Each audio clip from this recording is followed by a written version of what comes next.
Hey everyone, if your YouTube voice search isn't working on your TCL Google TV, it keeps canceling or shows something went wrong. Here's how to fix it in less than a minute. First, open the YouTube app.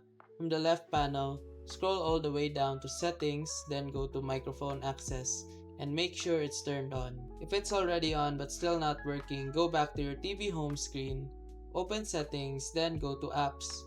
Find YouTube. If you don't see it, choose See All Apps and look for it there.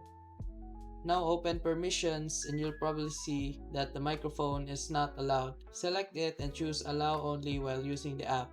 Then go back to YouTube and try the voice search again. It should work now. If it still doesn't work, go back to settings, apps, then YouTube, and this time select clear data. Reopen YouTube, grant the permissions again, and the voice search should start working perfectly. If none of that works, your mic might be damaged and needs repair. And that's it. That's how to fix YouTube voice search on your TCL Google TV.